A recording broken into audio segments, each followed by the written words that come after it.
Hello guys, welcome back to my channel Rupali dot Ganesh. কেমন আছে সবাই? আশা করছি ভালো আছে সবাইকে। Good morning. আর এখন বাজে প্রায় 10টার মতো। আর এই যে দেখতে পাচ্ছ রান্না বাড়া শুরু করে দিলাম। আর এই যে আমি উনুনে ভাতটা তৈরি দিয়েছি, গ্যাসটা ফুরিয়ে গেছে, তার জন্য অনেক কষ্ট করে রান্না করছিলাম। আর এই যে দেখতে পাচ্ছ ঝটপট করে এখানে ভাতটা বসিয়ে দিয়েছি। আর এখানে ভাতটা রাঁধছি। আর দিয়াকে অনেক কান্না করছিল, তো দিয়াকে নিয়ে এখানে স্নান টান করে দিয়াকে ফ্রেশ করে তারপর নিয়ে আর এখানে বসলাম। এই যে ভাতটা রাঁধছিলাম আমি।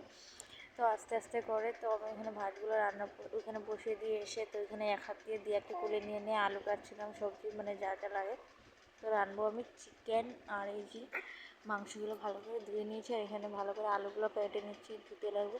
তো ঝটপট করে আলুগুলো কাটছিলাম এক এক করে। তো দিয়ে এখানে দেখছো তাকিয়ে আছে কীভাবে, দিয়ে কিন্তু একদম তাকিয়ে আছে। তো ঝটপট করে এই যে ভাইরে আবার এদিকে আমি দৌড় দিয়েছিলাম, বান্দর ঢুকে গিয়েছিলো তার জন্য। আর এই যে এক এক করে এখন রসুন কাটছিলাম, রসুন আদা রসুন এগুলো কাটছিলাম, যেহেতু মাংসের জন্য এগুলো তো কাটতে লাগবে তাতে। তো ঝটপট করে এখানে এই যে আস্তে আস্তে কাটছি।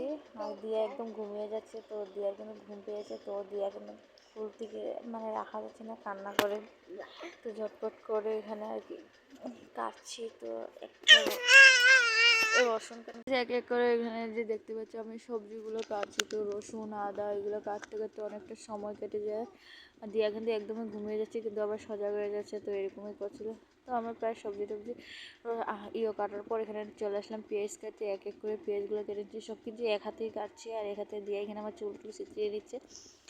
আর একদমই মানে চুলটা ছিটিয়ে নিচ্ছে। তো আমার এখানে পেঁয়াজ কাটানো শেষ করার পর হলুদ মশলা এগুলো দেওয়ার জন্য আর কি করছিলাম। তো ওই যে ভালো করে আর কি করছি। তো এখানে জল দিয়ে ভালো করে ওগুলো মেখে আর এই যে হলুদ লবণ দিয়ে দিলাম। এই যে লবণ মানে মাংসের ভিতরে লবণ টবণ ভালো করে যা যা দেওয়ার সব কিছু দিয়ে, আর এই যে হলুদ মশলা দিয়ে সব কিছু দিয়ে এখানে মেখে নিব। কড়াইয়ের মধ্যে সব কিছু যে কড়াইতে রান্না করছি এই কড়াইতে সব মেখে নিচ্ছি, হলুদ মশলা তো এই যে যা যা আর কি।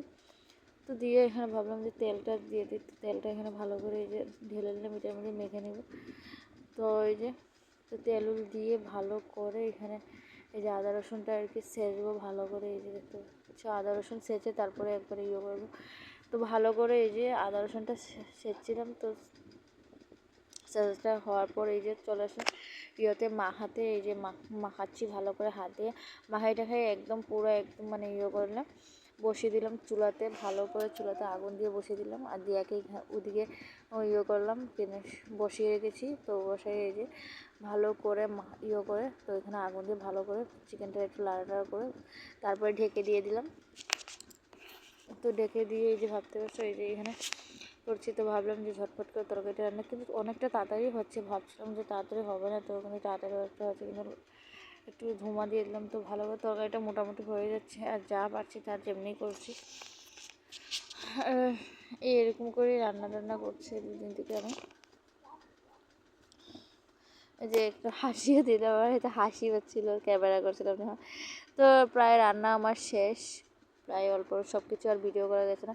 তো রান্না শেষ পর্ব এই যে তরকারিটা প্রায় কমপ্লিট হয়ে গেছে।